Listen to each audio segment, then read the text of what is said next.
आप 12th standard के first rank student हैं। यूपी बोर्ड की जो रिजल्ट्स आया है 2023 में जी। आप कितने घंटे पढ़ते थे 12th में? मैंने आइडिया रहता है कि मुझे क्या स्ट्रीम लेना है। क्या आपने पहले से मन बना लिया था साइंस ही लेना है? महोबा जैसे ज़िले में पढ़ के आप फर्स्ट रैंक पाए पूरे प्रदेश में। तो मैंने मतलब वो सोचा नहीं कि इतने लोग मतलब बहुत बड़ी बड़ी जगह से वो दे रहे हैं। अपने आप से कंपटीशन रखा मैंने।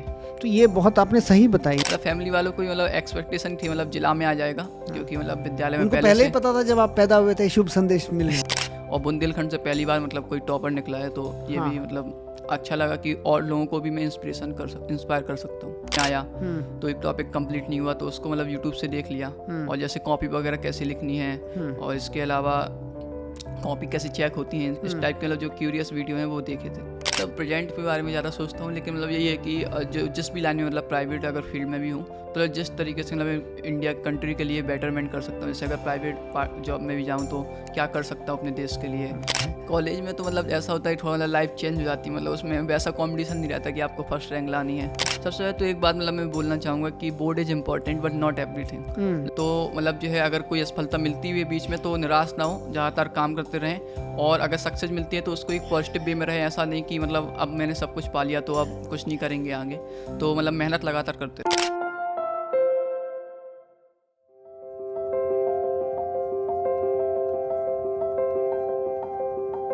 आप 12th स्टैंडर्ड के फर्स्ट रैंक स्टूडेंट हैं। यूपी बोर्ड की जो रिजल्ट्स आया है 2023 में जी। बहुत बहुत शुभकामनाएं। आप युवाओं के लिए इंस्पिरेशन हैं। आप महोबा से हैं। अपने बारे में बताइएगा कि आप कहाँ पढ़ते थे। यूपी बोर्ड में आपने टॉप किया, तो please tell more about yourself. सबसे पहले तो thank you very much sir for inviting me, and ये मतलब मेरे लिए एक बहुत फॉर्चुनेट है कि आपसे मिलने का मौका मिला। फॉर्चुनेट तो हम है कि आपसे मिलने का मौका हमें मिला। आपकी जो जर्नी देखी बहुत इंस्पिरेशन है।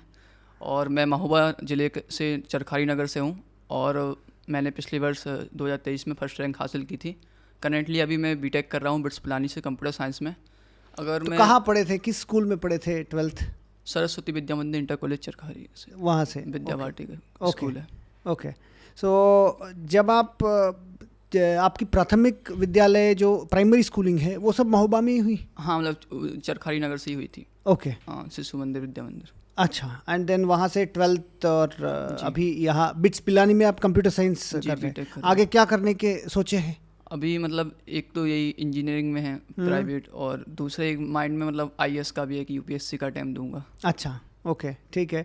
तो आप 12th में यूपी बोर्ड में फर्स्ट रैंक पाए हैं, तो कितने परसेंटेज आया था? 97.8%। 97 पॉइंट। आपने इसका मतलब लगभग 2% छोड़ दिया है। हाँ, 11 मार्क्स कट हो। अच्छा, वो भी सोचते हैं कभी कभी कि और मिलना चाहिए था, या ठीक है खुश है कि नहीं इतना मिला है? में 99 रहेगा, उसका 100 का था। अच्छा, एक मार्क का गमी है। वो एक होता है 100 आउट ऑफ 100 का एक अलग वो रहता है, तो उसका वो था। बाकी तो मतलब जितना मिला उतना बहुत है। उतना बहुत है। तो आप कितने घंटे पढ़ते थे 12th में? इसका मतलब मैंने 2-3 फेज में मतलब तोड़ा। जैसे स्टार्टिंग में तो मतलब जैसे स्कूल के 6-7 घंटे और 2-3 घंटे कोचिंग के। फिर इसके अलावा ऐसे जो सर ने स्कूल में पढ़ाया एक्सरसाइज वगैरह मैथ की और फिजिक्स में डेरिवेशन वगैरह, तो उसकी प्रैक्टिस कर ली। तो वो लगभग मतलब 2 से 3 घंटे वो वेरी करता था। जैसे किसी दिन ज़्यादा काम मिला स्कूल में तो वो थोड़ा ज़्यादा हो गया 3 घंटे तक, किसी दिन थोड़ा कम मिला तो वो 2 घंटे। और इसके बाद फिर जैसे अक्टूबर के आसपास मतलब जब सिलेबस एक बार कंप्लीट हो गया तो फिर मतलब वो सेल्फ स्टडी 5 से 6 घंटे की, और उसमें मतलब रिवीजन वगैरह, क्वेश्चन बैंक के लगाना, PYQ लगाना, और फिर लास्ट में बोर्ड में मतलब जनवरी से 2 महीने पहले। और फिर मतलब वही था कि स्कूल वगैरह बंद हो गए थे, तो प्री बोर्ड के बाद फिर 10 से 12 घंटे मतलब पूरा टाइम जितना ज़्यादा दे सकता था सेल्फ स्टडी को दी। तो जब एग्ज़ाम नज़दीक आती थी तो कैसे उसको मन को कैसे स्ट्रांग बनाते थे कि एग्ज़ाम में अच्छे करने के लिए? डर नहीं लगता था कि, या डर लगता था उसके बाद भी किसी तरह अच्छे से करते थे? मतलब एग्ज़ाम में जैसे मतलब पहले से ही मतलब वो था, मतलब पहले स्थान आता रहता था। लेकिन बोर्ड में मतलब थोड़ा सा वो डर लग रहा था, क्योंकि जो है पहली बार दिया था, 10th में कोविड आ गए थे, तो कई सारे डाउट्स भी आए मतलब एग्ज़ाम से एक दिन पहले कि जैसे कहीं टाइम ना छूट, क्वेश्चन ना छूट जाए, और किस क्वेश्चन को कितने पेज लिखें, और क्या क्या चीज़ें ले जाएँ, इसका यूज़ करें कि ना करें, तो कॉपी कैसे लिखें। तो कई सारे डाउट्स आए, तो उसको मतलब सीनियर वगैरह से पूछा जो दे चुके हैं पहले, और यूट्यूब वगैरह में भी सर्च किया। तो मतलब डर लग रहा था, लेकिन मतलब जब पहला पेपर हुआ तो उसके बाद फिर सब नॉर्मल हो गया कि हाँ होम एग्जामिनेशन जैसे ही है। तो फिर लगा कि डर के आगे जीत है, तो जीत पाने की स्टार्टिंग में मतलब पेपर जब बैठा लिखने तो 15-20 मिनट लगता है कि हाँ मतलब थोड़ा बोर्ड पेपर है अच्छे से देना, मतलब बिगड़ना नहीं चाहिए, वन टाइम अपॉर्चुनिटी है, लेकिन उसके बाद फिर वो नॉर्मल हो जाता है, अपने जैसे होम एग्जामिनेशन देते हैं नॉर्मल हो जाता है। तो आपको जब 12th में जब आप PCM आपने कहा कि आपने लिया है, तो क्या पहले से ये सोचे थे कि मैं साइंस स्ट्रीम ही जाऊंगा, या क्योंकि बहुत सारे बच्चों को जो 8th में 9th में 10th में ये नहीं आइडिया रहता है कि मुझे क्या स्ट्रीम लेना है, क्या आपने पहले से मन बना लिया था साइंस ही लेना है? मतलब मेरा बचपन से ही 6-7-8 में ही मतलब मैथ मेरी बहुत स्ट्रांग थी, एक फेवरेट सब्जेक्ट था, और साइंस भी अच्छी लगती थी, तो वो मतलब मेरा PCM में तो मतलब क्लियर था, मतलब उसमें डाउट नहीं होता। तो आप ये बात बताइएगा कि जब आप महोबा जैसे ज़िले में पढ़ के आप फर्स्ट रैंक पाए पूरे प्रदेश में, तो आपको कभी लगा नहीं कि कोई बड़े बड़े शहर में लोग हैं, लखनऊ में है, वाराणसी में है, या नोएडा में है, तो ये भी सब यूपी बोर्ड की स्कूल्स यहाँ भी है, तो आपने एक तरह से कर दिखाया है कि छोटे शहर में भी पढ़कर आप बहुत अच्छा रिजल्ट दे सकते हैं। तो आपको क्या लगता है कि बहुत सारे बच्चे देख रहे होंगे, इसके माध्यम से देखेंगे, आप उनको क्या कहना चाहेंगे? मैंने मतलब इतना ज़्यादा सोचा नहीं कि मतलब इतने लाख लोग स्टूडेंट्स दे रहे हैं, मतलब मैंने अपना कॉम्पिटिशन अपने आप से रखा कि मेरा ये था कि अपना 100% देना है हर पेपर में, और 95+ एक टारगेट किया था मैंने। तो मैंने मतलब वो सोचा नहीं कि इतने लोग मतलब बहुत बड़ी बड़ी जगह से वो दे रहे हैं, अपने आप से कॉम्पिटिशन रखा मैंने। तो ये बहुत आपने सही बताई, ये सब सीखने वाली बात है सबको कि ओवर थिंक ना करें, बहुत ज़्यादा सोचिए ना कि ओवर प्रेशर ले लेते हैं, एक्स्ट्रा प्रेशर, वो एक्स्ट्रा प्रेशर ले लेते हैं कि आप अपना जो बेस्ट करने का कोशिश करिए, रिजल्ट अपने आप बेहतर से बेहतर आएगा। अपना मतलब स्ट्रेंथ देखनी चाहिए, दूसरे की मतलब वीकनेस के कंपेयर में, स्ट्रेंथ के कंपेयर में अपनी स्ट्रेंथ पे ज़्यादा फोकस करना चाहिए। करेक्ट। और जब आपको फर्स्ट रैंक आया, ये पता चला, तो हाउ डिड यू फील कि आज भी एक तरह से कि ये तो इतिहास में हमेशा रहेंगे कि 12th में आप यूपी बोर्ड में फर्स्ट रैंक आपको मिला, वो कैसे लगा? और मतलब मैंने ये टारगेट किया था 95+ का, और मतलब ये था कि टॉप 10 में नाम आ सकता है, लेकिन फर्स्ट रैंक का नहीं सोचा था। तो जब मतलब ये आया तो पहले तो मतलब वो हाई स्कूल रिजल्ट आ गया था, इंटरमीडिएट की आपने अपने पेरेंट्स को तो नहीं बोला, आपने मेरा नाम शुभ रखा था, आपको एक शुभ संदेश दे रहा हूँ कि फर्स्ट रैंक मिला है करके? मतलब फैमिली वालों को मतलब एक्सपेक्टेशन थी मतलब जिला में आ जाएगा, क्योंकि मतलब विद्यालय में उनको पहले ही पता था जब आप पैदा हुए थे शुभ संदेश मिलना है। ऐसा तो मतलब जो है पहले से मतलब स्थान तो आ रहा था स्कूल में, मतलब ये भी एक्सपेक्टेशन थी कि मतलब जिला में आएगा, लेकिन यूपी मतलब ऑल ओवर यूपी एक बड़ी बात है। तो मतलब जब वो पहले तो वेबसाइट अपलोड नहीं हो रही थी, फिर मतलब जब हुई, पहले तो स्कूल वालों का फ़ोन आया कि मतलब तुमने टॉप कर दिया है, तो मतलब बिलीव नहीं है ऑब्वियसली। फिर दोस्तों का फ़ोन आया, यूट्यूब में देखो, तो उसमें थोड़ा मिस प्रिंट हो रहा था, नेम चपरा की जगह छपरा हो गया था। फिर उसके बाद पत्रकार वगैरह आए, तो फिर मतलब वो धीरे धीरे मतलब बिलीव हुआ, और फिर मतलब 2-3 घंटे बाद मैंने अपनी मार्कशीट देखी। बहुत मतलब one of the best moment है ऑब्वियसली लाइफ का, और बहुत अच्छा लग रहा है मतलब अपनी फैमिली को प्राउड करके, और बुंदेलखंड से पहली बार मतलब कोई टॉपर निकला है, तो ये भी मतलब अच्छा लगा कि और लोगों को भी मैं इंस्पायर कर सकता हूँ। Very good. ये वाकई में आप ऑलरेडी इंस्पायर कर रहे हैं और लोगों को। सोशल मीडिया और जो गैजेट्स है, मोबाइल, टैबलेट, लैपटॉप में, वो बहुत बच्चे चिपके रहते हैं, तो उनको क्या मैसेज देना चाहते हैं आप? कितने घंटे सोशल मीडिया पे आप रहते थे? इंस्टाग्राम, फेसबुक, ये सब करते थे, क्या है? मतलब सोशल मीडिया पे मतलब ये जो मोबाइल है वो मतलब दोनों चीज़ है, आपका बेनिफिशियल भी है, हार्मफुल भी है। आप उससे मतलब अपना यूज भी कर सकते हो, जैसे यूट्यूब वगैरह, गूगल वगैरह से कोई क्वेश्चन नहीं बन रहा तो आप वो मतलब उसका आंसर देख सकते हो, और इंस्टाग्राम वगैरह सभी मतलब आप जो है अप टू डेट रह सकते हो कि क्या चल रहा है आस पास, पॉलिटिक्स में क्या चल रहा है, स्पोर्ट्स में, क्योंकि मुझे मतलब स्पोर्ट्स और पॉलिटिक्स में थोड़ा इंटरेस्ट भी है। तो मतलब मैं सोशल मीडिया यूज़ करता था, लेकिन वही एक कंट्रोल होना चाहिए कि मतलब अगर आपने सोचा कि आधा घंटा अगर मैं चलाऊंगा, तो अगर 2-3 मिनट एक्सीड कर जाए कोई प्रॉब्लम नहीं, लेकिन उस आधा घंटे का 2 घंटा ना हो जाए, तो वो हार्मफुल है। तो मतलब मैं सोशल मीडिया मैंने भी यूज किया है, और लेकिन वही कंट्रोल होना बहुत ज़रूरी है। तो जैसे आपने कहा सोशल मीडिया यूज़ किए, तो क्या आप ऑनलाइन भी पढ़ते थे? क्योंकि आप जैसे कहा कि आप महोबा से ही रहे, महोबा में रह के आप फर्स्ट रैंक पाए हैं, इंटरनेट में जो रिसोर्सेस है उसको भी यूज़ करते थे या बहुत खास नहीं? मतलब मैंने पहले स्टार्टिंग में तो मतलब ऑफलाइन कोचिंग वगैरह सीखी, फिर लास्ट में मतलब जैसे कोई डाउट्स हुआ है, कोई क्वेश्चन नहीं समझ में आया, तो एक टॉपिक कंप्लीट नहीं हुआ, तो उसको मतलब यूट्यूब से देख लिया, और जैसे कॉपी वगैरह कैसे लिखनी है, और इसके अलावा कॉपी कैसे चेक होती हैं, इस टाइप के मतलब जो क्यूरियस वीडियो हैं वो देखे थे। और आप पहले भी हर बार फर्स्ट रैंक, या हर बार तो फर्स्ट रैंक आया नहीं होगा, तो उस वक्त जब आपको इतना अच्छा मार्क्स नहीं आया था, अपने आप को कैसे मोटिवेट कर रहे थे? आज की तारीख में तो आप फर्स्ट रैंक आ गए, एक तरह से आप जो माउंटेन के टॉप में हैं, तो जिस वक्त आप जब बाकी क्लासेस में, अगर जिस दिन इतनी अच्छी रिजल्ट नहीं आई, के पूछने का तात्पर्य ये है कि आप हार को कैसे देखते हैं, तो उससे कैसे उभर सकता है? मतलब हाँ, 12th से पहले भी मतलब 9th में बहुत हुआ, और मतलब स्टार्टिंग में भी मतलब जो है दूसरा या तीसरा स्थान आता था।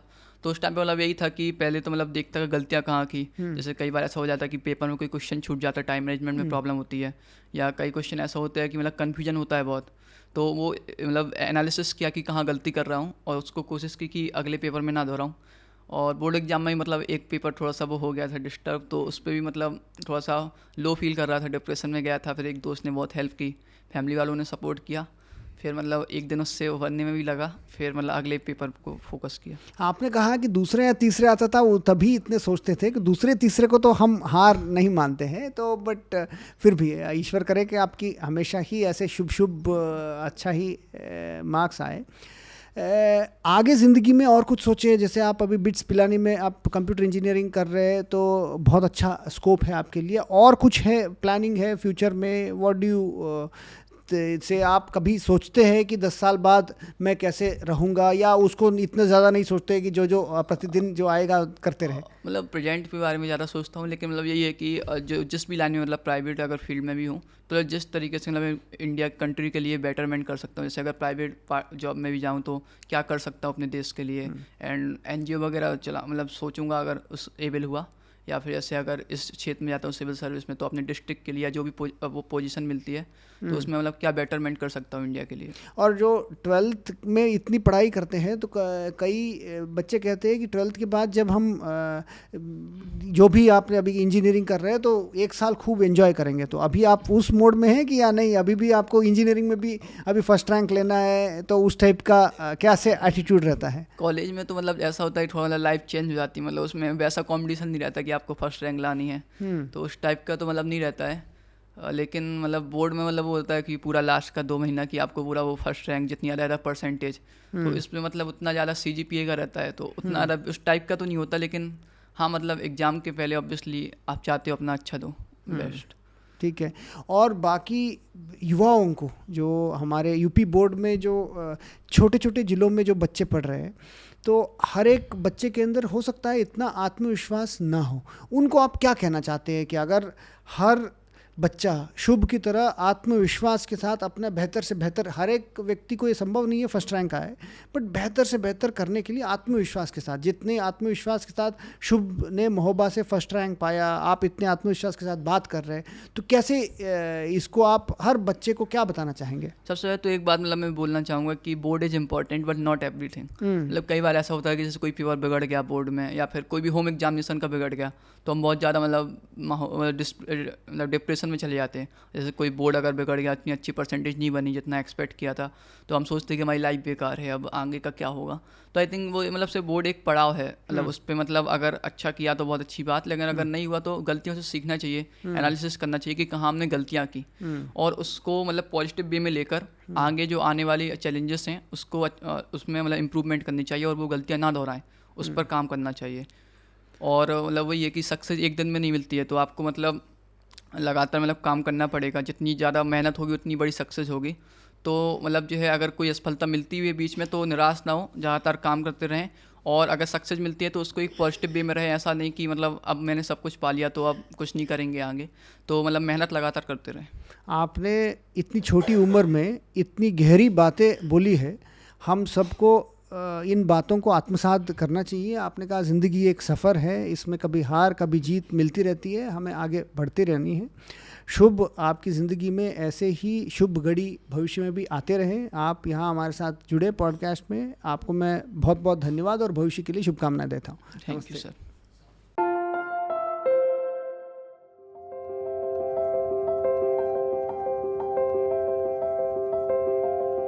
पूरे भारत में 12th स्टैंडर्ड में लाखों लोग एग्ज़ाम लिखते हैं, और ICSE बोर्ड में, जो ISC बोर्ड कहते हैं, तो उसमें आप ऑल इंडिया रैंक नंबर 1 है। इंटरेस्ट ऐसे पढ़ाई में ही ज़्यादा थोड़ा उस तरफ था इंक्लिनेशन की, पढ़ाई में ज़्यादा इंटरेस्ट था। स्पोर्ट्स में कभी उतना लगा नहीं। पहले तो एक टाइम ऐसा भी था जब हमें स्पोर्ट्स टाइम वेस्ट लगता था। नेगेटिव तो था ही काफ़ी उसमें कोविड की वजह से, लेकिन एक ये पॉजिटिव था कि सबको अपनी फैमिली के साथ और अपने आप को जानने के लिए ज़्यादा टाइम मिला। जैसे हम अपने इंटरेस्ट को बहुत और ज़्यादा डिग कर पाए डीप कि उसमें मेरा रियल इंटरेस्ट क्या है। जैसे आप जब पढ़ाई करते थे तो क्या ये सोच के करते थे कि आप बोर्ड के लिए इतने घंटे करेंगे, कॉम्पिटिटिव के लिए इतने घंटे करेंगे, या दोनों मिक्स करके करते थे? तो कैसे करते थे? जब हम एम्स का जो स्टेशन है मेट्रो वहाँ गए थे तो वहाँ पे हमने देखा कि पेशेंट्स इतने सारे आते हैं, सब लोगों की प्रॉब्लम अलग अलग क्या हैं। तो उस टाइम जब पहली बार देखा दिल्ली में जाके तो तब लगा कि हाँ, अब डॉक्टर बनने का डिसीजन जो है वो सही लिया है, क्योंकि काफ़ी नीड है हम लोग की कंट्री को।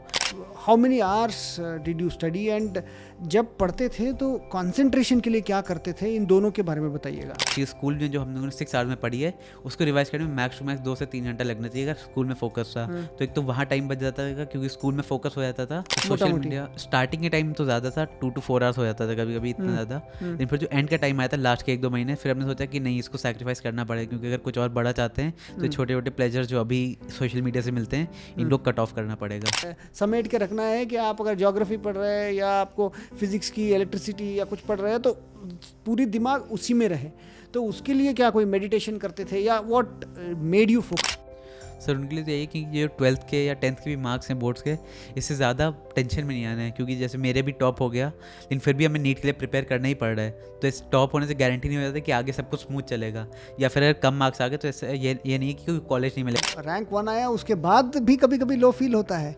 हाँ सर, जैसे नीट के प्रिपरेशन कर रहे हैं तो नीट एकदम ही अलग गेम हो जाता है बोर्ड से। हाँ सर इसमें सबसे पहले डाउट यही रहता है ना कि कम हुआ तो क्या हुआ। तो हमने यही क्वेश्चन अपने आप से पूछा, अगर तुम्हें कम मार्क्स आ गए तो क्या हो जाएगा। फिर उसका आंसर हमको मिला जब अपने आप से बात करी हमने, तो इसका होगा कुछ नहीं होगा, ज़्यादा क्या होगा, सिर्फ मार्क्स से तो कम, डरना नहीं है। मेरे तो एक ये अंदर से आवाज़ आई थी जिसने दुनिया को ये करके दिखाया है कि अगर आप डर छोड़ देते हैं, हार की डर छोड़ देते हैं, तो आप दुनिया को अपने मुट्ठी में काबू कर लेंगे। पूरे ICSE एग्ज़ाम में 12th में फर्स्ट रैंक आपको मिला है। तो I think this is a huge lesson for every one of us. Aryan, welcome to this podcast. Thank you sir. आप पूरे भारत में 12th स्टैंडर्ड में लाखों लोग एग्ज़ाम लिखते हैं, और ICSE बोर्ड में, जो ISC बोर्ड कहते हैं, तो उसमें आप ऑल इंडिया रैंक नंबर 1 है। तो बहुत शुभकामनाएं। आप अपने बारे में बताइएगा कि 12th स्टैंडर्ड में जब आप फर्स्ट रैंक पाए, यहाँ से पहले की सफ़र कैसे रही है, एंड जब आप छोटे थे क्या सोचते थे कि 12th स्टैंडर्ड में फर्स्ट रैंक मिलेगा, और आगे की भी बात करेंगे। तो जब बचपन में क्या सफ़र कैसे रही है? सब पहले तो मैं बहुत शुक्रिया करना चाहूँगा आपका कि मुझे अपॉर्चुनिटी मिली है इस पॉडकास्ट पे आने की। आप जैसे इंस्पिरेशनल फिगर के सामने आपने इंस्पिरेशनल तो आप भी हैं, और मुझे लगता है हमसे ज़्यादा आप हैं, क्योंकि आप फर्स्ट रैंक पाए। प्लीज़ बताइए। यस सर, मेरा जो फर्स्ट रैंक था सर वो काफ़ी सिंपल था सर। मेरा बचपन से हमेशा इंटरेस्ट ऐसे पढ़ाई में ही ज़्यादा थोड़ा उस तरफ था इंक्लिनेशन की, पढ़ाई में ज़्यादा इंटरेस्ट था। स्पोर्ट्स में कभी उतना लगा नहीं। पहले तो एक टाइम ऐसा भी था जब हमें स्पोर्ट्स टाइम वेस्ट लगता था, लेकिन फिर हमें जब वो एकदम इनिशियल डेज में था फिर हमें लगा कि नहीं, स्पोर्ट्स काफ़ी ज़रूरी होता है। फिर धीरे धीरे जब अराउंड 6, 7, 8 टाइम आया था तब हमने दोनों चीज़ें बैलेंस करनी शुरू हुई। तब मेनली वो जो था इंटरेस्ट डेवलप हुआ मेरा। 6, 7, 8 का टाइम होता है, पहले फिजिक्स केमिस्ट्री बायो पहली बार आता है, तब मेरा था, तब मेरी पहली इंटरेस्ट में जगह कि फिजिक्स क्या होता है, केमिस्ट्री बायो का। तो और तभी से आइडिया एक बन गया था मन में कि हाँ, डॉक्टरी ही परस्यू करनी आगे 12th स्ट्रीम में PCB लेके।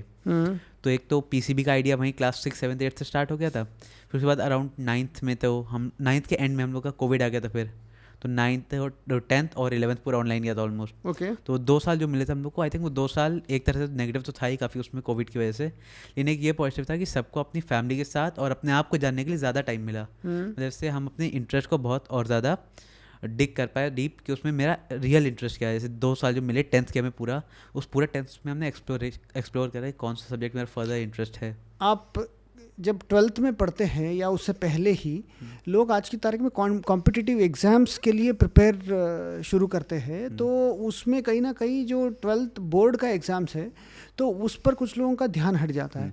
उसके बारे में आपका क्या कहना है? क्या आप कॉम्पिटिटिव एग्ज़ाम्स भी लिखे थे? आप बोर्ड का और कॉम्पिटिटिव एग्ज़ाम्स का बैलेंस कैसे करते थे? ये सर हाँ, ये एक काफ़ी चीज़ें, बोर्ड और कॉम्पिटिटिव एग्जाम दोनों का एकदम टेम्परामेंट अलग है, दोनों का फॉर्मेट अलग है, एंड दोनों की चीज़ की प्रिपरेशन स्ट्रैटेजी एकदम डिफरेंट है। कॉम्पिटिटिव में आपको करना है कि आपको सब लोगों से उसमें वो नहीं होता है कि आपके 99% आ गए, अगर आप किसी के आपके साथ आए तो उसको रैंक 1 मिलेगी, आपको नहीं मिलेगी। बोर्ड में होता है कि 99 आपके आ गए तो वो 99 आपके ही हैं, वो 99 आपकी मार्कशीट से कोई हटा नहीं सकता है। लेकिन कॉम्पिटेटिव में लगता है 99 से अगर ऊपर कट ऑफ पहले ही चला गया तो आपको नहीं मिलेगा कॉलेज तब भी। तो आप जब पढ़ाई करते थे तो क्या ये सोच के करते थे कि आप बोर्ड के लिए इतने घंटे करेंगे, कॉम्पिटिटिव के लिए इतने घंटे करेंगे, या दोनों मिक्स करके करते थे? तो कैसे करते थे? सर वो आइडियली बोर्ड से जो पढ़ते हैं वो बेस तो बना ही देता है कॉम्पिटेटिव का, तो एक तो वो कॉमन तो वही हो गया कि जो बोर्ड के लिए पढ़ेंगे वो कॉम्पिटेटिव के लिए एक बेस बना देता है हम लोग का। कॉम्पिटेटिव में बस ये होता है कि एप्लीकेशन उसका बढ़ जाता है, तो कॉम्पिटेटिव में मोर क्वेश्चन ओरिएंटेड अप्रोच हो जाती है, एंड बोर्ड में मेनली कंसेप्ट बिल्डिंग डेरिवेशंस के थ्रू, डेफिनेशंस के थ्रू एंड क्वेश्चंस के through in the competitive exam. तो आपने बताया है कि पीसीबी, फिजिक्स, केमिस्ट्री और बायोलॉजी आपकी हमेशा इंटरेस्ट रही है। तो क्या आप डॉक्टर करके क्या भविष्य में क्या प्लान क्या है?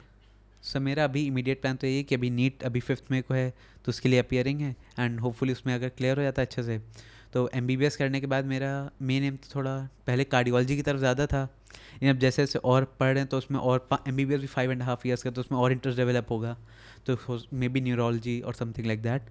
एंड एक बैक ऑफ द माइंड में पहले ये भी प्लान था कि एक IAS ऑफिसर की भी तैयारी करनी है, IAS बनने की। पहले ये था कि सिर्फ BSc करके preparing for IAS, but school वाले टीचर्स ने बताया कि तुम BSc मत करो, यू आर केपेबल कि तुम MBBS निकाल सकते हो, तो why not try after that, क्योंकि काफ़ी एग्जाम्पल्स भी हैं जो डॉक्टर्स फिर IAS बने आगे जाके। ओके। सो एक वो भी बैक ऑफ द माइंड में प्लान है। तो डॉक्टर बनने की जो ख्वाहिश है तो ये कब से, ये बचपन में किसी को देखा था आपने, आपके फैमिली में कोई डॉक्टर है, या आपको वैसे ही समाज में देख के आप हमेशा डॉक्टर बनना चाह रहे हैं?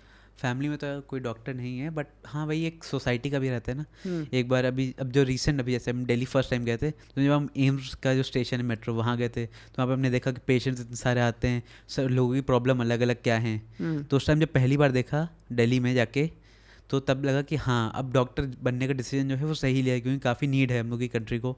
एंड प्लस कोविड के टाइम भी जो देखा हम लोगों ने कि हेल्थ केयर प्रोफेशनल ने इतना काम करा, तो एक वो भी मोटिवेशन का फैक्टर रहता है कि हम लोगों को भी कुछ करना चाहिए। अगर यहाँ पे आए हैं इस अर्थ पे तो कुछ हम लोग पॉजिटिव चेंज ला के जाएँ, वरना फिर क्या फ़ायदा। ग्रेट। तो आप प्रतिदिन कितने घंटे पढ़ते थे 12th में, या उससे पहले 11th में, या 12th का ही बताइएगा कि how many hours did you study, and जब पढ़ते थे तो कंसंट्रेशन के लिए क्या करते थे, इन दोनों के बारे में बताइएगा। पढ़ाई का तो ये मेरा ऐसा था कि स्कूल अराउंड 6 आवर्स का होता था, तो स्कूल के 6 आवर्स में काफ़ी, एक तो पहला ये था कि स्कूल में अगर 100% फोकस थे। आप लखनऊ से ही पढ़े हैं? लखनऊ से ही, जी सर। तो अगर स्कूल में 100% हमने फोकस करा तो फिर घर आके वो चीज़ स्कूल में जो हम लोगों ने 6 आवर्स में पढ़ी है उसको रिवाइज करने में मैक्स टू मैक्स 2 से 3 घंटा लगना चाहिए अगर स्कूल में फोकस था। तो एक तो वहाँ टाइम बच जाता था क्योंकि स्कूल में फोकस हो जाता था, तो घर में कम टाइम लगे तो उसको रिवाइज करने में। और इसके अलावा हम 2-3 आवर एक्स्ट्रा करते थे डेली, जैसे कि पुराना हो गया, जैसे कोई चैप्टर्स बहुत पहले के हो गए तो उनको रिवाइज करना। एंड जो फोकस वाली टेक्निक आपने पूछी उसमें मेरा था कि 1-2 ऐप्स आते हैं कि सोशल मीडिया आजकल बहुत ज़्यादा वो है।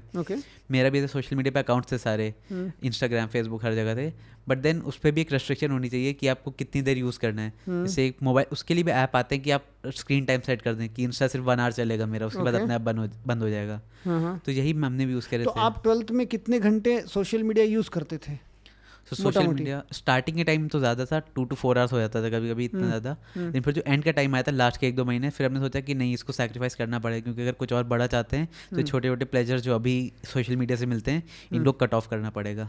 तो आपको क्या घर में किसी ने ज़बरदस्ती कट ऑफ कराया, या आप सेल्फ मोटिवेटेड थे कि नहीं, आप कंप्यूटर छीन लेते थे घर में, या आप ही दूर हो जाते थे उससे कि नहीं हम सोशल मीडिया को एक्सेस नहीं करेंगे? सर एक तो सेल्फ भी था, और प्लस स्कूल में हम ये करते थे कि स्कूल में एंड के टाइम तो स्कूल में एक्स्ट्रा क्लास चलती थी बस 2 आवर्स की, 8 to 10। उसके बाद ये करते हम लोग फ्रेंड्स का जो ग्रुप था, मेरे फ्रेंड्स भी जो हैं वो भी सब पढ़ने में ज़्यादा उनका इंटरेस्ट है, तो हम लोग ग्रुप स्टडी करते थे स्कूल में रुक के। तो 10 to 4, तो स्कूल में कोई डिस्ट्रैक्शन तो होता नहीं था, कोई सोशल मीडिया, कोई डिवाइस नहीं, तो स्कूल में जो 10 to 4 का टाइम होता था ये पूरा काफ़ी प्रोडक्टिव रहता था हम लोग का, कि अगर ग्रुप स्टडी कर ली कि कोई टॉपिक मेरा स्ट्रॉन्ग है तो हमने वहाँ तो क्लास चलेगी 10 to 4 में, तो अधिकांश क्लास टाइमिंग्स में स्टडी कैसे करते थे? कि तो हम लोग को लाइब्रेरी का अलॉटमेंट था कि हम लोग लाइब्रेरी में जाके अपना अलग से ग्रुप स्टडी कर सकते थे। ओके। Yes sir. तो उसमें होता था कि हमने कोई टॉपिक मेरा स्ट्रॉन्ग है तो हमने दूसरे को एक्सप्लेन कर दिया, तो उससे मेरा रिवाइज हो गया, प्लस उसको भी समझ आ गया, और साथ में क्वेश्चंस कर ली, उससे कॉम्पिटिटिव स्पिरिट भी रहती थी हेल्दी। और जो काम हम लोग घर पे 2 घंटे में करते हैं वो सेल्फ स्टडी करते हैं, वो मतलब ग्रुप स्टडी में वो कम टाइम में अचीव हो जाता है क्योंकि 2 लोग साथ में पढ़ रहे हैं। तो और रात में नींद कितने घंटे, जनरली कितने घंटे सोते थे? सर सोने में नींद तो प्रॉपर थी सर मेरी, अराउंड 6 to 7 आवर्स लेते थे नींद। ओके क्योंकि जनरली कई आज की तारीख में बच्चे ये सोचते हैं कि रात में देर तक पढ़ेंगे या सुबह, या ऐसे नहीं है, तो you used to sleep well and focus के लिए अगेन मैं उस पे आता हूँ कि बहुत बार जब यूथ को आप देखते हैं कि वो उतनी आवर्स तो पुटअप करते हैं बट समवेयर वो उस जो जब किताब के सामने बैठे हैं या वो ऑनलाइन भी पढ़ रहे हैं तो उतनी फोकस नहीं कर पाते हैं। तो उसके लिए क्या आप कोई अपने आप को स्पेशली एवेल्युएट करते थे कि क्या आप सही दिशा में जा रहे हैं, तो how did you do it? उसके लिए तो ये था कि हाँ कभी कभी होता है जैसे पढ़ाई कर रहे हैं तो पीछे back of the mind thought चल रहा है कि या तो आईपीएल मैच चल रहा इसलिए भी होगा। स्पेशल पूछ रहा हूँ क्योंकि यूथ ना मन जब आप युवा होते हैं बहुत चंचल होता है, उतना ज़्यादा आपको चैलेंजिंग होता है, चुनौतीपूर्ण होता है कि आपको पूरा मन को ला के बांध के उस पर समेट के रखना है कि आप अगर ज्योग्राफी पढ़ रहे हैं या आपको फिजिक्स की इलेक्ट्रिसिटी या कुछ पढ़ रहे हैं तो पूरी दिमाग उसी में रहे। तो उसके लिए क्या कोई मेडिटेशन करते थे या what made you focus? Sir focus he sir meditation तो ऐसे कभी ट्राई नहीं करें क्योंकि कभी हमसे होती नहीं थी एक्चुअली। तो बाकी सर फोकस मेरा ये था कि हम जिस टाइम पे ऐसे मेरा था कि अगर पढ़ाई में बैक ऑफ द माइंड चलते रहते कभी कभी ऐसे आईपीएल आ रहा है स्कोर देख लें या फिर वर्ल्ड कप चल रहा है तो उसका मैच देख लिया जाए, तो कभी अगर ऐसा होता था तो हम उसको गिव इन कर देते। जैसे मतलब था कि मान लो 15 मिनट आईपीएल देखना है तो हमने 15 मिनट मैच देखा, सिर्फ 15 मिनट, लेकिन फिर वो था तो माइंड भी मेरा फ्रेश हो गया। जो माइंड में थॉट आ रहा था कि आईपीएल देखना आईपीएल देखना आईपीएल देखना है वो भी चला गया। फिर जो 15 मिनट का ब्रेक मिला था उसमें दिमाग भी फ्रेश हो गया मेरा, तो उसमें दोबारा पढ़ाई शुरू करी। तो अभी जब एग्ज़ाम नज़दीक आई, जब 12th में आपको पता है कि पूरे लाखों लोग बच्चे लिखते हैं पूरे देश भर में, तो माइंड को कैसे प्रेशर से फ्री रखते थे? क्योंकि जनरली ये डर रहता है कि अरे मुझे कम मार्क्स आ जाएगा तो क्या होगा। तो how did you mentally prepare yourself for the exam? Sir इसमें सबसे पहले डाउट यही रहता है ना कि कम हुआ तो क्या हुआ, तो हमने यही क्वेश्चन अपने आप से पूछा, अगर तुम्हें कम मार्क्स आ गए तो क्या हो जाएगा। फिर उसका आंसर हमको मिला जब अपने आप से बात करी हमने, तो इसका होगा कुछ नहीं होगा ज़्यादा, क्या होगा, सिर्फ मार्क्स ही तो कमाएंगे, मार्क्स आगे की लाइफ तो कुछ थोड़ी साइड होगी इससे आगे, क्योंकि हर जगह कॉम्पिटेटिव एग्जाम लगता है, अगर यहाँ नहीं हो तो उससे अच्छा और कहीं हो जाएगा, और अगर अच्छे आ गए तो एक मोटिवेशन की तरह वर्क करेगा आगे के लिए।